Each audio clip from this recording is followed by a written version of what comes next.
Hello, everyone. Welcome back to the Obojima Podcast. My name is Jeremiah, and I'm with Ari and Adam. We are the writers for the campaign setting Obojima, and today you're diving into one of our writers' meetings. This happens normally 1 to 2 times a week, and it's just where we talk about the stuff that we created, make sure we're all on the same page, and then kind of world build. And today you're joining us to see the behind the scenes as we do that again and again and again, forever and ever. You'll never not see it. And, you know, in the past, we've talked about a bunch of other stuff like locations and races and culture and spirits. And today we're jumping back into another location, and that is Obojima's largest city, which we don't have a name for, but maybe we'll come up with one today. We'll find out.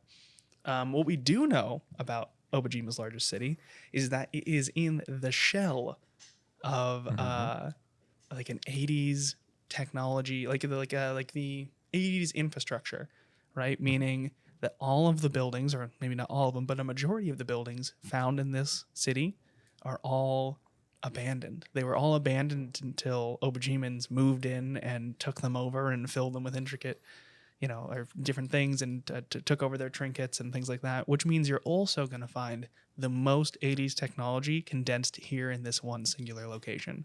You had a good analogy. Oh, yeah. Off I was camera. thinking about the like if you're a kid living in Athens, that, you have the 7-Eleven on the corner and all the modern conveniences, and then all of a sudden down the street there's the Parthenon. Yeah. And that it's been there for as long as anybody can remember. It's your home. You're not weirded out by it. You're not like, oh wow, there's this weird thing. It's just like, oh yeah. No, it's always been there. It's not a big deal. Yeah. But if you study it, then you start to learn things about it, and then that kind of starts to unfold. What was the mystery of this thing? How did it get here? Yeah. Who built it? You know? And in this case, Obojimans kind of don't know really who built it. But they call them the first people, or the first, the first age. Yeah, the people from the first age. People from the first age. Yeah. So right off the bat, I want to ask a question to you, which is, if this is the largest city, which we're not sure that it is, but let's assume that it is for now, how do Obojimans feel about this? Like, is this for example, someone who lives in the land of hot water on the opposite end of Mount Abora, which is the little, if you're zooming in on the map here, the little gray section up here. If someone lives on the opposite end of Mount Abora in this city, which Ari can kind of point to, is underneath, right by go further all the way down, all the way, keep on scrolling a little bit to the left. Hey, there we go, right in there. This is where this city takes place. And so the question is, if someone who's on the opposite end of the island, what are their thoughts on this city?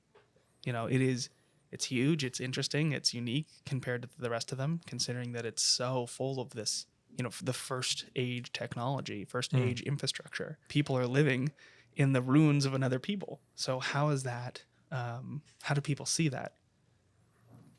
Oh, well, I mean, I imagine some of the reactions to it might be there's too many people.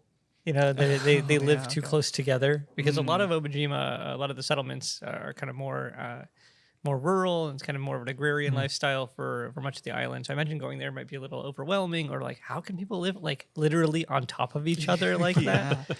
How do they, and so there's probably something a little like culturally perhaps off-putting to a lot of people, but then it's also exciting, right? I can't believe that they have this, an apartment building that is, X number of stories tall, right? Like, that's really cool.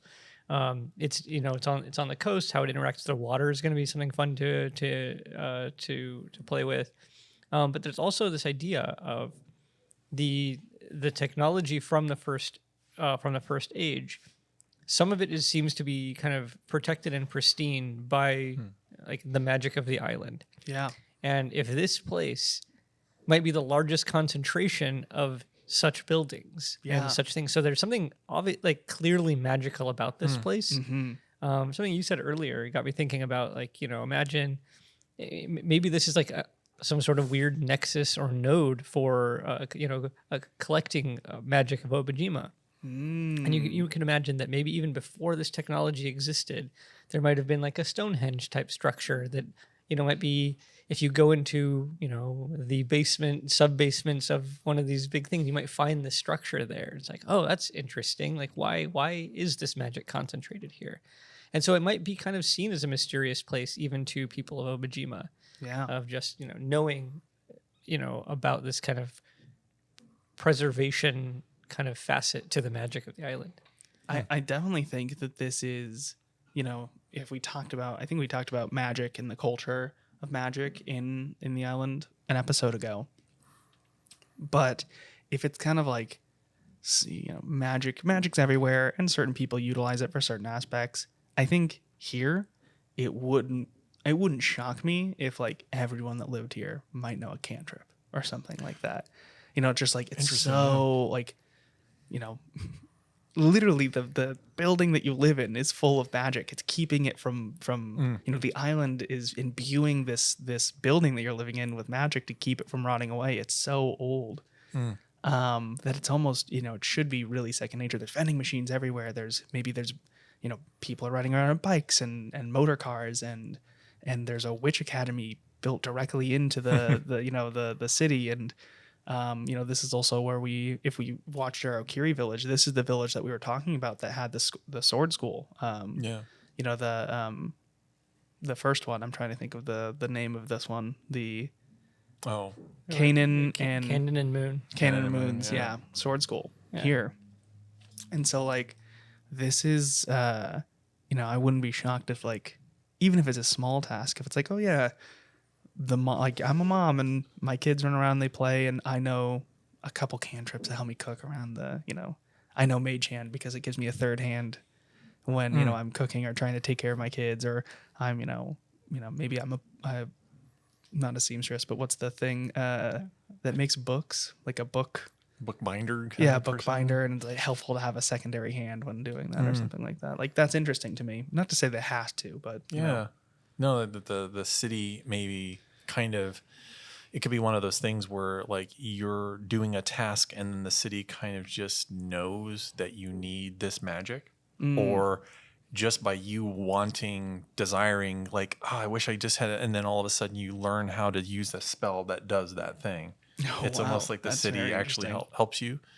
It could also be that there's some connection to the spirit world. Like we were talking earlier in a previous episode, that the longer a structure is in the physical realm, the more it starts to build a presence in the spirit realm. So it could be that there is an ancient connection. I mean, this city could have been the pre-Nakadama, right? Oh, you got an idea. I've got something, which is, does this city have the first official gate to the spirit realm? Is there one here? That would be awesome. Yeah. That's like...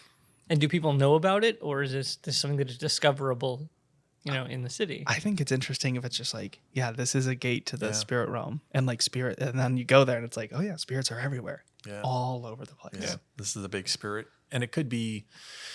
I mean, there could be a witch's coven or an academy that is around it, like that.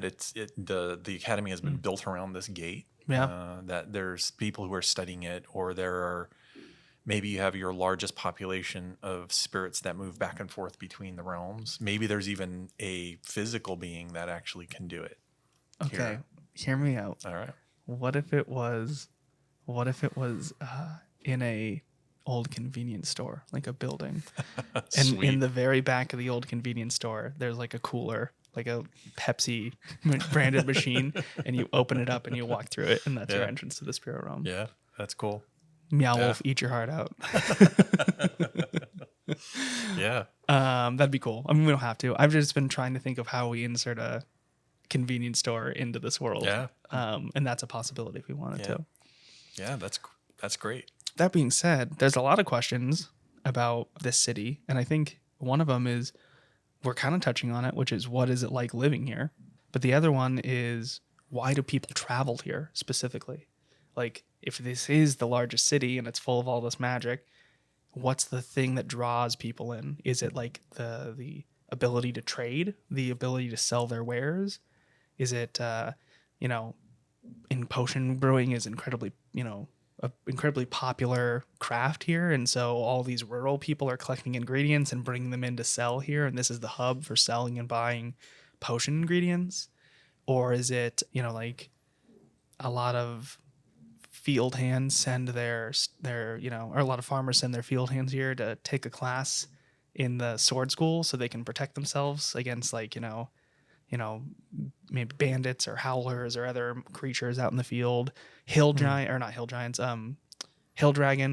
taking, attacking their, sheep dragon flock. I mean, I think there's something interesting about, like, you just have to consider why people gather in cities, right? Like, it's interesting because I was going to say, presumably people were, rural people who moved to the big city, but this big city kind of existed for all time. So the question is then, like, why, like you said, why gather there? And usually it's for reasons of commerce, but it also could be something along the lines of, if this is like a collection of, this is basically a college town, right? You could have, you have your sword school here, you have a, witch academy, you have reasons for people to congregate here for periods of time, as opposed to coming here for a market day, sure, right? Or to sell wares over the course of like a week or whatever, and then go home. Because I'm assuming that this place, we want this place to be pretty densely populated all the time. Yeah. And so there has to be something that keeps them there. So that's what I'm thinking about.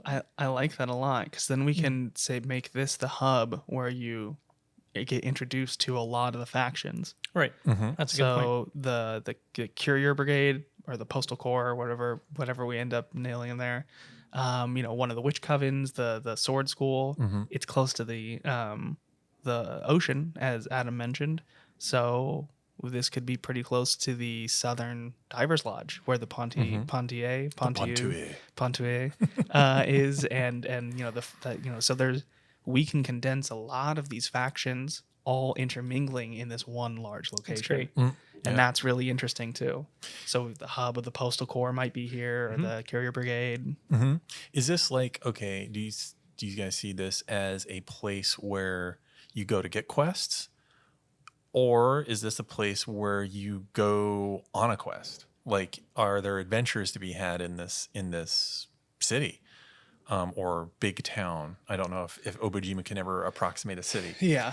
But like, or is it both? Can you get quests here and can you adventure here? Like, I definitely think it's both. Same. Yeah. I think it's the perfect jumping off hub for, like, okay, we start here, and this can, because all the factions are here, and including the spirit realm is here, you can push your players in any direction from this location, which is super cool. And then if you want to adventure in there, there's 1,000 ingredient fetch quests. There's so many interesting people you can introduce here that there's so much you could do. It's within close this to space. the wilderness of the Gale Fields and also so. Also, just for clarification, like when we say factions, we're talking about, we are creating a handful of groups that have their own kind of agendas, and these are also meant to be things that characters can kind of become affiliated with or kind of run afoul of, through their own actions. And they're meant to be, each of these factions is meant to have some sort of presence, at least in more than one region on the island. So if this is a place where essentially every faction is represented here, every faction that we list in the books is present here, that makes this place special. Yeah. And speaking of factions, there's a lot of witch covens. We kind of know where one central one is, but do we know which witch coven isn't the gift of Shiratashi? Yeah. So it's a coven called the Tall Hats. And the Tall Hats wander around. They don't have like a hub. Oh. But we can change that. Obviously, the book is not out. Yeah. But the idea is, because the gift of Shiratashi is the biggest region, I thought it was cool if they don't have a headquarters, but they kind of travel around. You said that, and I went, oh, like, forgetting that we're writing the book right now. Oh, man. They wander. We can't fix that at all. That's it. It's set. It's set. Yeah. Okay. Yeah. I mean, how do you feel about making the Tall Hats have a hub here? Fine. Cool. Feel fine. It's settled. Yeah. I also feel like Tall Hats might have something to say about it, though. Yeah, it's true. What? We are wanderers by trade. The question I have then, or the thing that I would like to put out there and hear your guys' thoughts are, if we're including the tall hats as like this is their hub, I'm hoping that the hub that's here is kind of more jovial and easy to get along with, perhaps like the easiest to get along with out of all of the they're witch definitely covens. not the fish head coven. Yeah. I think that'll make it easier because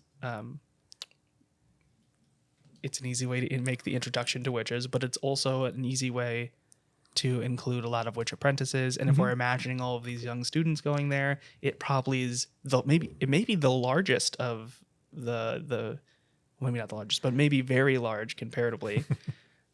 Or Yeah, it's awful. no, I mean if I can imagine a situation where multiple covens have representation here because they're often trying to recruit, new apprentices and things like that. And so the idea of having like a magical center, a place where magic is concentrated and people come here to study magic, which is, from all sorts of rival covens might be interested in having some sort of presence here. Okay, yeah, maybe 3 or 4 witch covens, which would be kind of fun, And then you'd have unaffiliated witches too, who just think like the whole coven thing is nonsense. What do we call those in the apprentice background? The a witch without a home. we call it something. A solitary witch. A solitary witch. Yeah, it was. But yeah, I love that. Another question I want to jump into, which is, what do spirits think of this location? Already we talked about the fact that they have a gate here, and I think that's cool because they're like, as a spirit who wants to visit the material plane, maybe they have their own ecosystem within the spirit realm. They're like, oh, you need to go to the Shiratashi, gate, the eastern or the western gate, or southern gate rather, because that's where all the humans are. And if you want to get the best material, you want to get the material plane experience, go there. There's I mean, that's interesting. Like, like one of the ideas is that, material people from the physical realm go into the spirit realm and you can experience all kinds of stuff there. Like you can experience the food of the spirit realm, and you can have these, things you can never experience on the material realm. Conversely, do spirits come out here on vacations? Do they come out here to do a certain thing? And maybe, maybe spirits have this weird thing, like, you can see sort of like spirit tourists, going and doing this thing that spirits do when they come to the material realm, that this is the thing that all spirits do. And it's something they're interested in that's bizarre. But this also, you just brought up a point that kind of breaks something we discussed earlier, which is the spirit realm is a place that not a lot of people go to. Yes. So by making an open existing spirit gate within a city, that changes that. It doesn't have to be available all the time.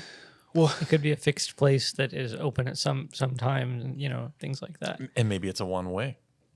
It could be one way. Maybe instead of it being a door, like the way we described it, there could be a stop on, the spirit train, the wandering line that would be here. And seeing the station in this city would be pretty awesome. Kind of cool, yeah. Oh man, that is cool. Well, okay. What about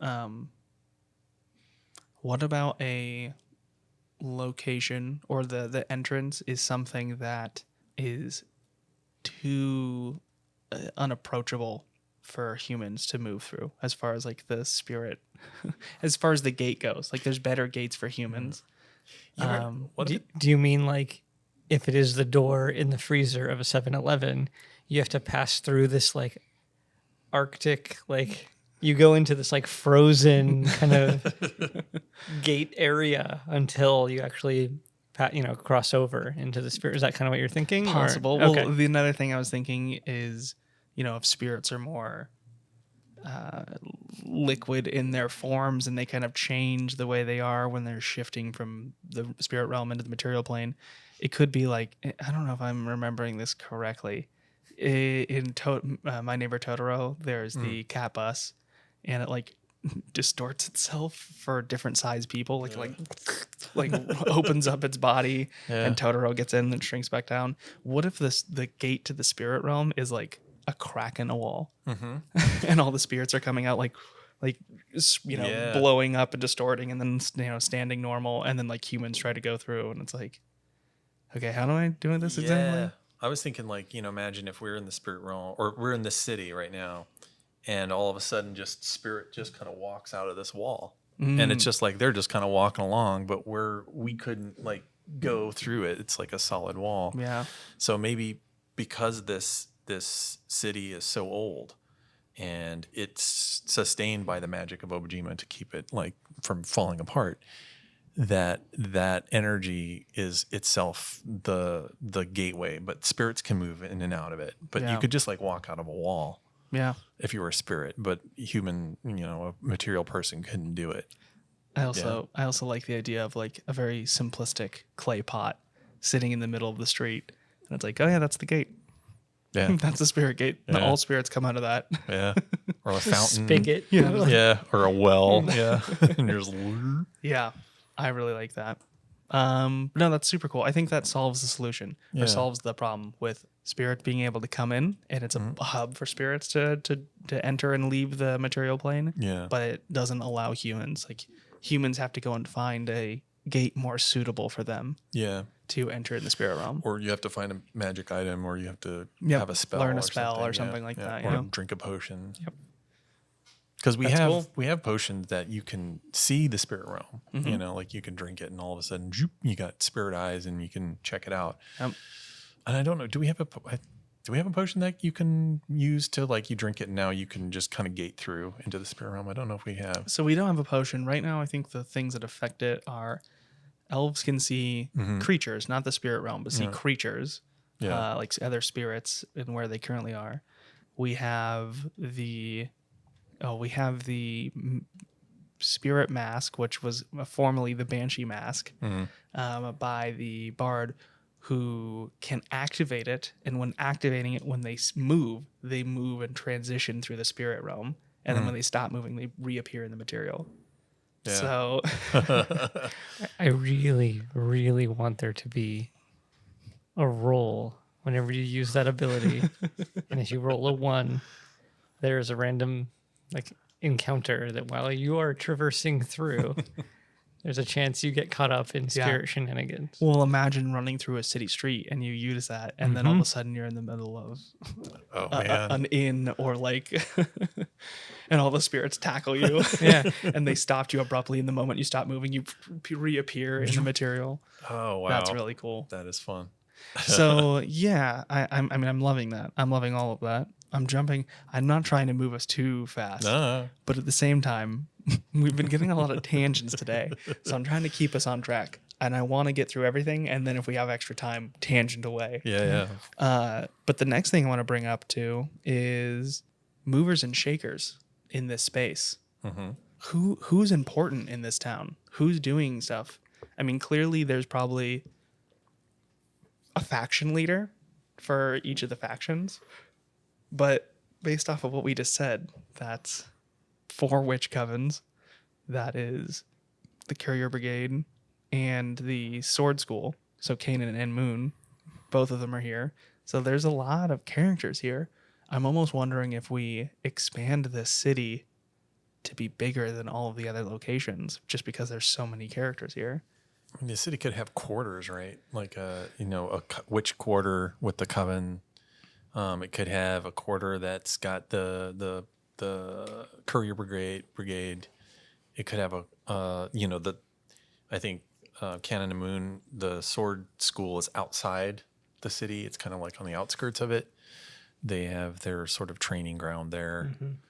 I mean, the city could kind of be divided up into sections. There could be like a section that is like where all the food vendors are in the marketplace. And then there's another section where it's all residential, where people, live, and people and spirits and all that. There's part of me that likes the idea that I'm going to say a thing, but I don't mean this literally, but I like that you have this collection of people, but they might not have, like a municipal leader, right? Imagine like a Deadwood quality to it, where it's like, things just kind of work out here. Or Deadwood's probably a bad example then, but like, you know what I mean? There's basically, it has a kind of a life of its own. because all of these buildings have been around basically forever. They're not falling apart.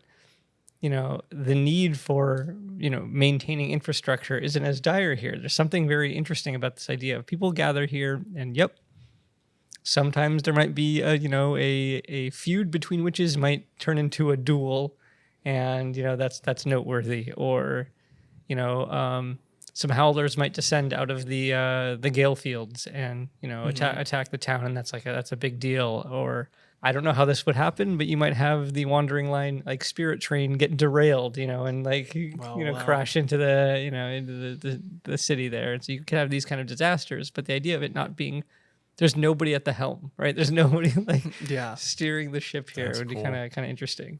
Interesting. Makes me think about an Inca site, and there's people there, and there's all different kinds of people there. There's some people that are like, they're like feeling the energy of the rock, and they're like, oh, I'm connecting with the Pachamama and stuff. And then there's other people who are like on an archaeological, like they're coming at it from academics, and they're saying, this thing was built in, whatever age, and, here's here's all the history of it. And then there's other people who are there just kind of wandering, like they're just like, hey, I'm just hiking in the woods, and, here I came out here on the Inca Trail, and this is cool, and there's all these people here. And so there's all different kinds, and it almost could be around, like, let's say that there are 5 or 10 unique structures in this city. One is the convenience store. The other could be a well, or the other thing could be maybe there's a movie theater, that's like, and they've built something in that's made it significant. And there could be like this great white screen, and there could be, doing performance art there or whatever. Like, but there are these, different buildings that people are using in different ways.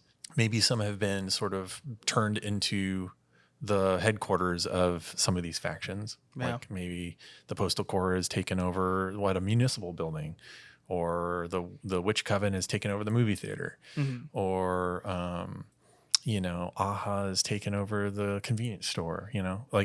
But people coming here, maybe there's a lot of like a sort of a wandering interest in this thing. So there's a lot of people coming here for different reasons. Some people are interested in the magic. Some people are interested in the history. Some people are interested just because it's the spectacle. Yeah. Yeah. I don't know. It's cool. I also kind of feel like you could almost have governing, like the factions kind of govern themselves, in the sense that like there's like a set of rules that the carrier brigade have. And if you're associated with them, you have to uphold those rules. And if you don't, then you're removed from the brigade. And so it's like, I don't want to make it like ruling factions within a space, but I want it to.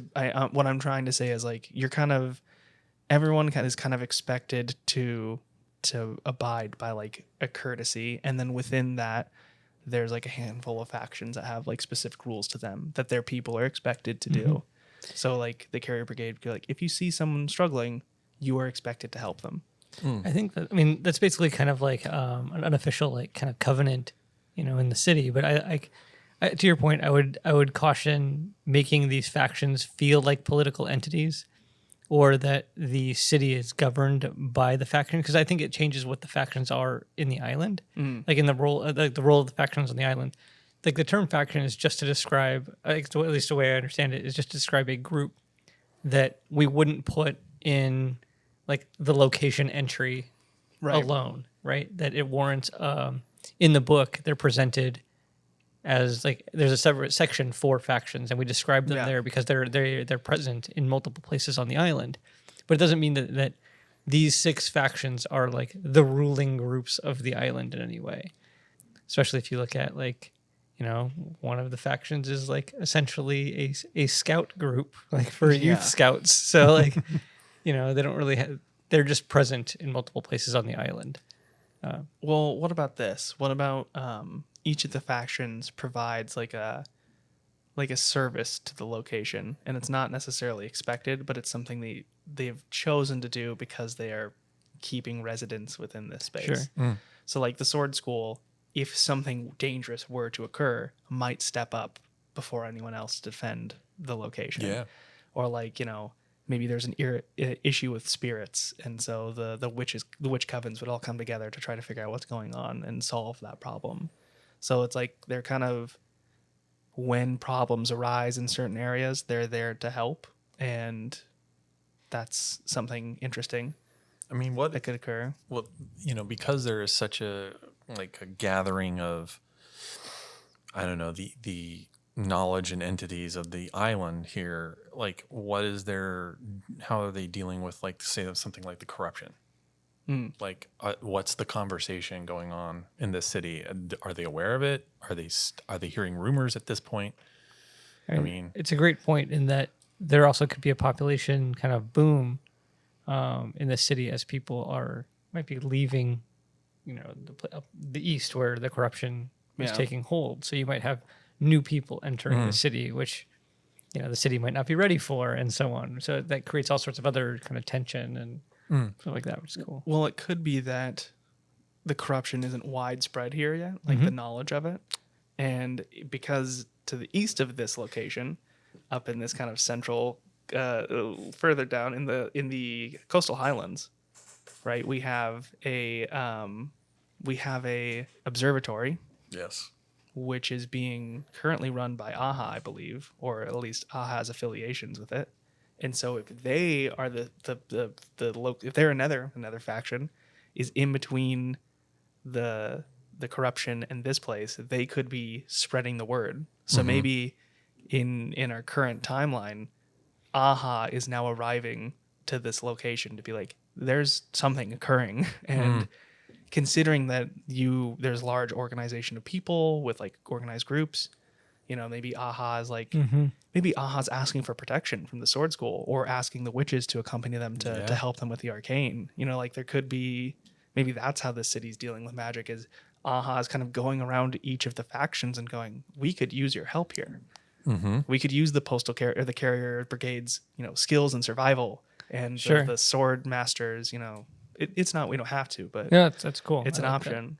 I'm also imagining AHA is probably the smallest of factions amongst all of them, considering how many historians do you know compared to like... AHA is the guild of archaeologists, historians, and archivists. Right.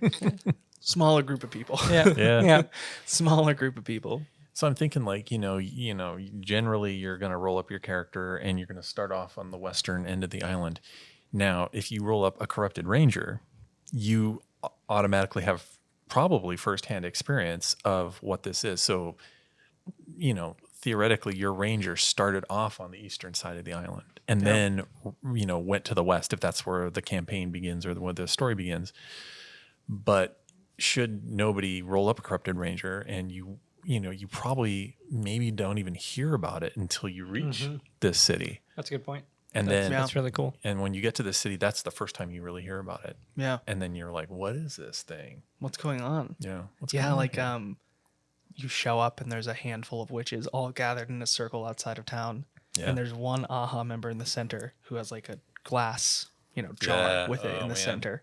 Yeah. Like, we collected this and we don't know what this is. It almost feels like you can have, like, the way they used to have like traveling kind of showman scientists showing like, the marvels of electricity and all this kind of stuff. And I want to see this like, gathering in a town square where there's somebody showing what this corruption is. Obviously, it's much more of an alarmist way to do it. Yeah. You'd have like just curious passersby going, oh, that's neat. And then just like wandering off or whatever. But they're like trying to implore people, like, please, we need your help. It's like people walking by like, oh, a new color of slime. Yeah. I've only heard of yellow and orange.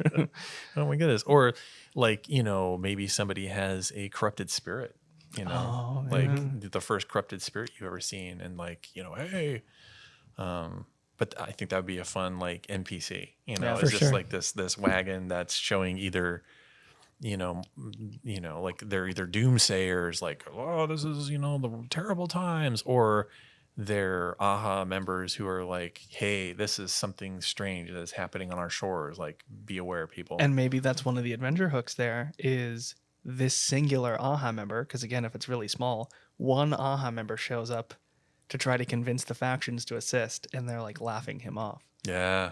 And he's like, please. Yeah. And so when he finds the adventurers, especially if you have already dealt with the corruption, like as a corrupted ranger, he might be like, come with me. Yeah. I need to show them you. Yeah. And then you like roll up your sleeve. I need to run a test. Yeah, exactly.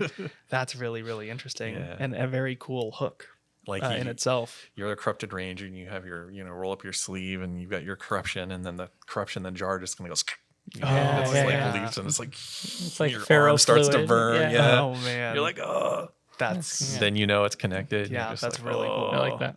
That's really cool. Or yeah, I mean there's a lot going on there. Okay. I love it. I love it all. While we're on the topic, what are some other adventure hooks that we could potentially throw in here?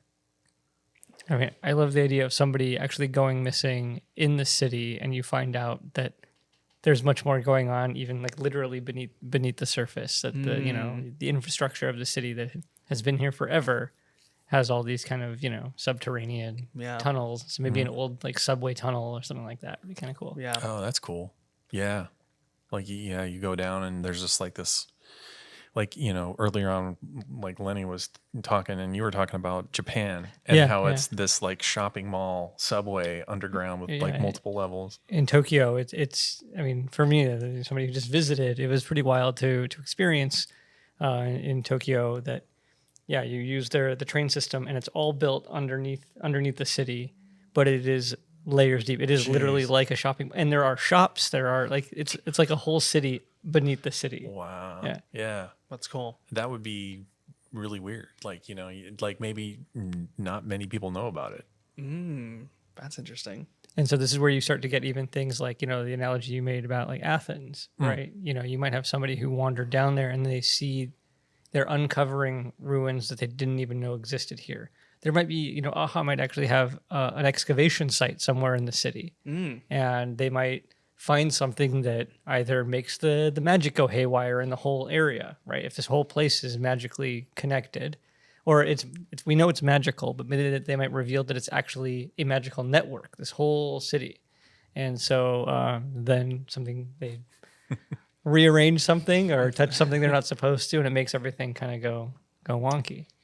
If that's the case, then very easily you could have a few dangerous creatures who have been down there for a while. Yeah, it's a whole layer down there. It's a whole layer down there where it's like, oh no, there's something bad down there. The nest. I wonder if that's where you can get your spirit aberrations. Oh, that's cool. That's cool.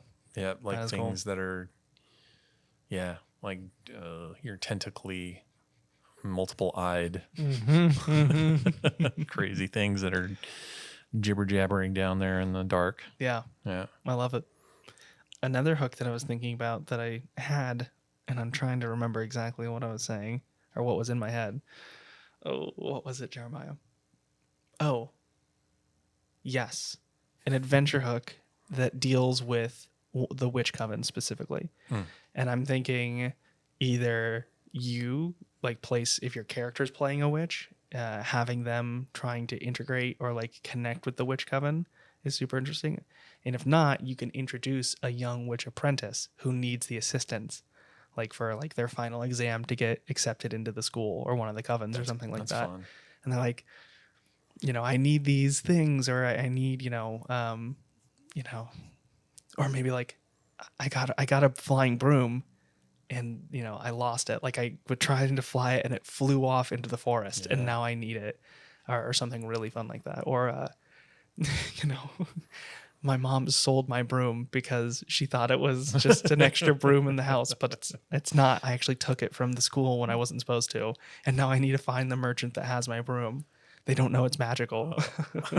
And that's really, really fun. That's cool. Yeah. Just something, I'm feeling if you're gonna have a Kiki's adventure, this is the place to do it. Oh, for sure. Yeah. And the fact that it's also if it is a hub of commerce, then in that particular example, that merchant might have gotten on one of the roads and it's like, oh, they left 2 days ago. Yeah. We saw them head north or whatever. Oh, okay. So now you have to go track them down. And of course, they get attacked by howlers along the way. So now you have to save that person.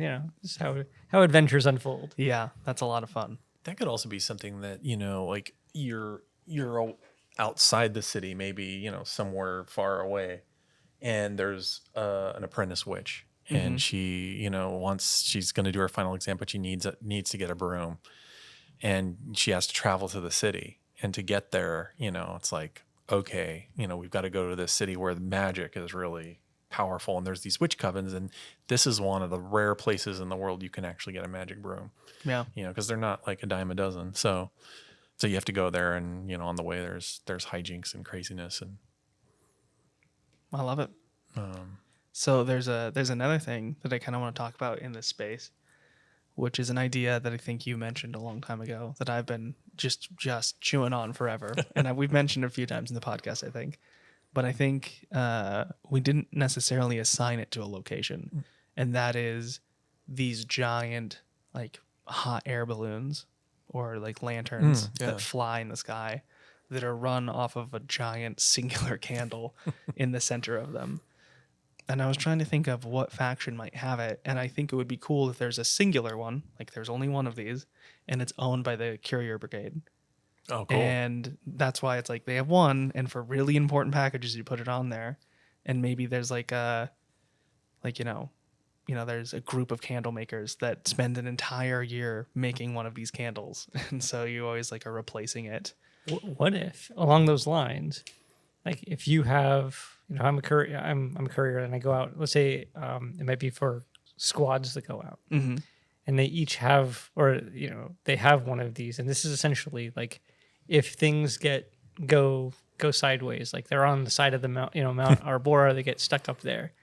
They let their lantern off, and it just kind of floats there like a beacon in the sky. Oh, and then so other couriers or adventurers can go find them. So kind of a cool thing. And then of course, if you have one of these, you can use it to signal things. Or so I think there's one that's really cool, but I think there's a disconnection on the size of this thing, because this is supposed to be a flying device that people jump inside. But I really like a bunch of couriers having a mini version of this and sending it off. And it's like, oh, there's one there. Flare. And they fly the giant one over to try to save them. Sure. That's funny. I'm thinking about that with like, that could be the symbol on their shield. Like it's a candle lantern. That's cool. Because it's like their beacon, you know, if they're sending that up. Yep. Yeah. Another, like if it's a really massive one, like if it's about maybe half the size of this room. Sure.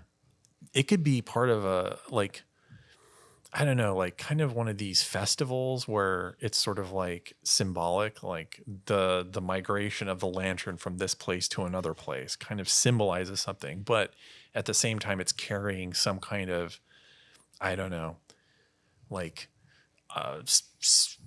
you know, not sacred, but like a sacred item, you know, like it's almost like, you know, those festivals where they're kind of parading there's something on a, you know, a platform that they're holding, and they're parading it through town, and it like comes out once every, you know, year. And it's like they're parading generally it's like they're parading the god through the village and its blessing, and then everybody gets to see it and touch it and throw garlands and everything, and then it goes back into the temple. It's not seen again. Maybe this is another thing like that. Maybe not exactly that, but it's like the Courier Brigade does this thing where it's this moment where this thing has to be transported. I don't know what that is, but it's a moment for a festival. I have no idea what the implications are of what I'm going to say, but what if we didn't really talk about the currency here, the Dawn Blossom trees or anything like that? No, we didn't get around to that. That was in the culture section that we never got to. So I'm going to say this, it might have no context to anybody, but you know, the idea of if it is a festival like that, they might have either a Dawn Blossom tree sapling or you know, just, I don't know if it's an acorn, or I don't know what they would have, but whatever its seed is, maybe that's what's there, and wherever it lands, that's where they plant a new one of these things. And basically it's the island that has selected the new place for it. And of course all the Dawn Blossom druids would then build a thing around that. That's neat. What if it's not one specific location, but it's like at a certain like spring every year or fall I guess probably fall, because that's when you plant new things. But like the Courier Brigade sends out 6 Dawn Blossom trees to the biggest cities or the biggest locations, and they all do this festival all at once. And so there's like a day where these lanterns kind of float through Obojima. That's cool. And then they land, and then the Career Brigade takes a journey to go find where they landed, and that's where they plant the tree. That's cool. That's pretty cool. I like that. Yeah, that's neat. Yeah, it's like it is that thing of I like the idea that, I mean, going back to the cultural again, it's that Obojimans really have this sense that the island is sentient, that the island has some sort of, they're being guided by the island, or they're a part of it, or they're, living in harmony with it, or living, I don't know, in a relationship with it. Yeah. And that the way the wind blows is the island's will, the way the rivers move is the island's will, that kind of stuff. And it doesn't always have to be harmonious, right? Like Sure. if I believe that the island is guiding things or is sentient, I could also be embittered about that.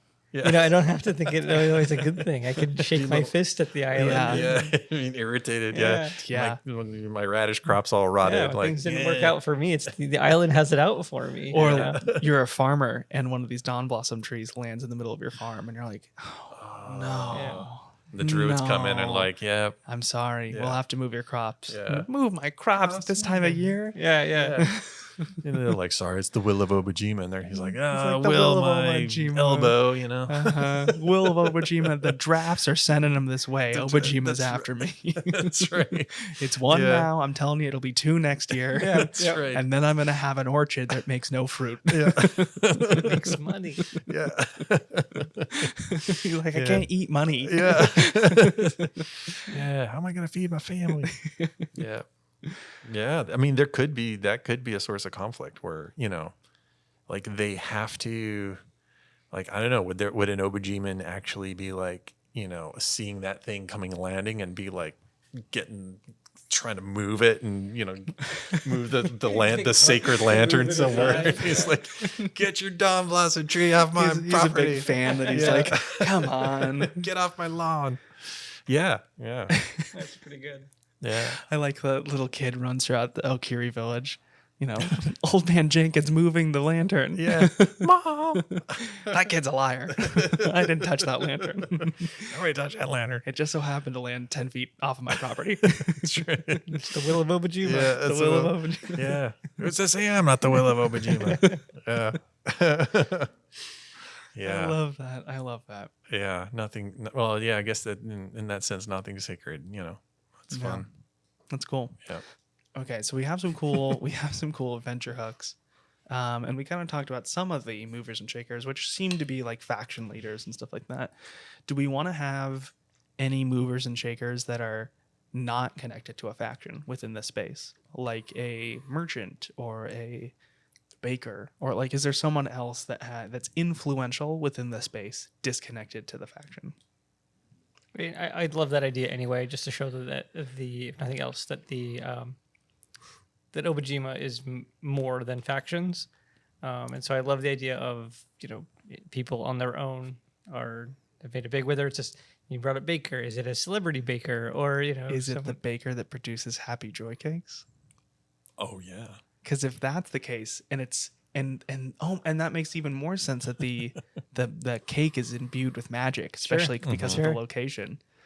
I also kind of like the if this baker, we don't have to, but if this baker's almost like the intermediate between all of the factions. So if two of the factions like started like arguing with each other, the baker would come out and they'd be like, all right, what are you doing? Stop that. Yeah. Here's some Happy Joy cakes. Here's some Happy Joy cakes. Yeah, it'll settle it right there. Yeah, turn to the witches, and it's like, this will be the last Happy Joy cake I'm going to give you for your potions if you don't calm down. Yeah, exactly. I mean, that's interesting. Like, okay, like there was this thing my dad always used to say. He's like, when you've never had Guinness until you've had it in Ireland, because you get it from the source and it tastes better. Imagine that if you get a Happy Joy cake way out in the western end of the island, you're like, that's pretty good. It feels, but man, the closer you get to the bakery central and you eat a Happy Joy cake right out of the oven, like you're kind of in another like emotional pretty space. good. That's pretty You're just good. like, and so kind of there's no real disputes. Like if in fact, like if there are disputes, like the Happy Joy Cake cart comes up and they're just like, quick, give them a Happy Joy Cake. So, I love the idea of this particular person being essentially like a spiritual guru. Like you go there to like understand what it's about. You know? That's really cool. He's just like, it's all about the Happy Joy Cake, man. Like you just be groovy. Like, why you got a problem with this? Like, have a Happy Joy Cake. Yeah. Look to the cake. Yeah. Look to the cake. Let me spread the cake and break it apart like you're tossing the bones. The crumble is tight. Very moist this season. You'll have a prosperous crop. Yeah, the omens are auspicious for a good time. Yeah, I mean, there could be a whole section of the population that's just like grooving on Happy Joy Cake, and then maybe that sounds so sinister. it probably does seem sinister. I feel like another way of potentially doing it is they're a very well respected individual within the community, and the things that they do provide a lot of joy, and maybe they're important to festivals and certain things like that. And if they're also kind of connected to all the factions too, like the Postal Brigade is constantly like sending Happy Joy Cakes because people want them, and they're used in potions for the witches. And maybe they make like a protein version for the sword school. Like they kind of are dealing with the factions all together. So whenever the factions kind of like start to argue, they are the intermediate between all of them. Like because they know, like the baker knows them so well. And then on top of that, the people love them, and they have a cute bakery, and we can have awesome art for it. Yeah. Wait, are Happy Joy Cakes rare? Unsure. Let me find out. Are they rare? I think they're rare. That it kind of makes it more powerful. Maybe if it's rare, maybe it's like a specific Happy Joy Cake is rare. I was about to say, like a very hyper specific one. Yeah. Well, maybe the Happy Joy Cakes are like, those are the rare things. But then there's like, other Happy Joy products that aren't the Happy Joy Cake. There's a Happy Joy drink, or there's a Happy Joy, protein bar. Box drink. A box drink. And if you join the Happy Joy subscription, you can for $24.95. Like, oh my God, we got to start a bakery, guys. Oh my gosh, yeah. Like a real one. We got to make this thing exist. If it anywhere there was going to be a Happy Joy bakery, it's in Portland. Yeah, it's true. There's already a place. There's a bundt cake location that makes tiny bundt cakes in Portland. Oh man, yeah. And I imagine them when I think of a Happy Joy Cake. They're that good. We should have them sponsor this channel. Yeah, call them up. Yeah, be like, hey, this podcast is coming out. It's time. It's time. Yeah. I will put you in the book if you give us Happy Joy Cakes. They're like, what's a Happy Joy Cake? You'll know. You'll know soon. You'll know. Yeah. What other like NPCs or probably a spirit, right? Yeah, if spirits are so important here, what's a unique spirit to this space that's like? So this is interesting. So we typically think of elder spirits, at least I typically think of an elder spirit as associated with a natural landscape, right? Like a forest, or, a river, a mountain. But the idea of this being here for as long as it has been, and there being kind of an elder spirit somewhere, whether it's underground or anything, something like that, that it occupies this space. It may be unknown to most people who live here. It could be really interesting. It's kind of more of an elusive elder spirit. But that's something that's less like, I'm going to go interact with this NPC, and it's more like a kind of an environmental feature. What about this? This is kind of interesting to kind of jump onto that. What if the spirit was in the middle of the streets all the time, but they were just asleep? Like it's a giant kind of like bulbous. I'm thinking almost like Snorlax from Pokemon. Yeah. Like what if there was Snorlax? What if there was a Snorlax the size of a house that's in like the city's kind of almost built around it, and it's like this is an elder spirit, but it's always asleep. Yep. Yeah. And you could almost build a culture around like when the spirit wakes up, what happens, or what maybe the spirit does wake up, but for a member of your party, and it's very briefly, and it says something to them, whoa. and they're like, it woke up, it said something. It's, well, it's sleeping right now. Are you sure? No, I swear, I'm not high on happy joy cake right now. I promise Too many happy joy cakes. Yeah. It's something cool about that. Like, I love the idea of people leaving offerings on its big belly. Mm-hmm. There's something really fun about that. Yeah. Yeah, they've like put, flowers around it, and it might have a bunch of other spirits around it. Mm-hmm. So you could actually interact with some aspect of it. Yeah. And passerby could walk by and you just scratch the spirit, and that's like good luck. Yeah, and then yeah. you just like scratch the spirit, it's good luck, and you do it, and the spirit goes. Yeah. The Cure Brigade, before they go on a long journey, always go and slap the belly. Yeah. Yeah. As they walk by. That's cool. I mean, we don't have to, but that's like a fun. That's like a fun this thing. This is it's not even necessarily an NPC, although it's a tradition. It's a tradition. Yeah. It's an entity within the space. That's kind of cool. And it could move in and out of the spirit world. Like sometimes it's there and you can go pet it, and then sometimes it disappears and then it appears somewhere else and it's still asleep, but it's just like in different areas. So that way it's not, always available. What if when it I can imagine it snoring, and as it takes a deep breath in, it kind of becomes transparent, and then as it exhales, it becomes physical again, and objects keep on passing through it and then reappearing, or that's kind of cool. If we want a spirit that is much closer to just an NPC you can interact with, I can imagine there being either a spirit or a group of spirits that are essentially warlock patrons. They're not elder spirits, but these are the ones you would go to make a pact, or that you might already have a pact with, but this is kind of where they reside. What about it's cool. We've kind of talked about a lot of happiness and cool things and fun aspects. What if we throw in a pseudo devious spirit that's an NPC that maybe has more selfish intentions? I love the idea of being in the streets and there is a, essentially a pickpocket spirit that's there and pilfering stuff, and they have a treasure hoard somewhere and all this kind of stuff. Yeah. Someone that can kind of, that might, because there's so many visitors coming, they're not necessarily doing terrible things, but they might take advantage of your naive nature. Yeah, all these country rubes coming in. Yeah. They show up and they're like, I'm looking for the happy joy cake. And he's like, oh, they've sold out for the year. But you know what? I have one I could sell you. Meanwhile, the shop's two blocks down. Yeah.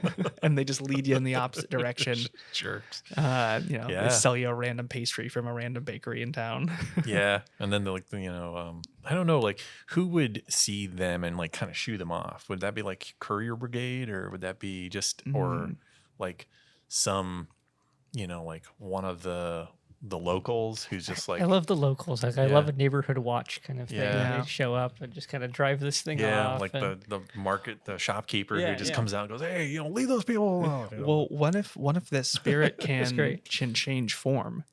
And there's certain things that locals know that other people don't. They recognize the voice. He can change form, but he can't change the voice. It's like a Cheshire cat type thing, right? And they always kind of show up to make people look like fools and all this kind of stuff, and they change form and or I don't know what the accent would be, but the spirit has an accent no matter what voice they have. So they're all the locals will be like, why don't you say water for me? And they have they say water, and you're like, okay, oh come on, Cornelius, drop the act.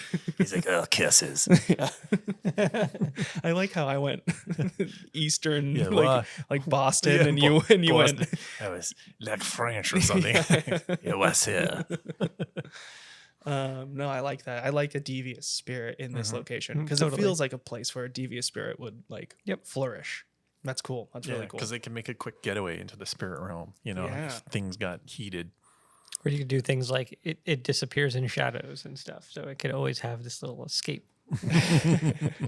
I think we've pretty much gone over everything here. Well, there's more stuff we could flesh out, but I think we have a pretty strong grasp on the city and kind of what makes it tick and some of the interesting aspects of it. We have some interesting characters. We have some interesting adventure hooks. And I think that's where we're going to drop off for this episode. We have one more episode we have to shoot today, and we will shoot it right after this. Thank you so much for joining us. My name is Jeremiah. Ari, Adam, thank you again for joining us. Subscribe to us on our YouTube channel or Instagram or TikTok.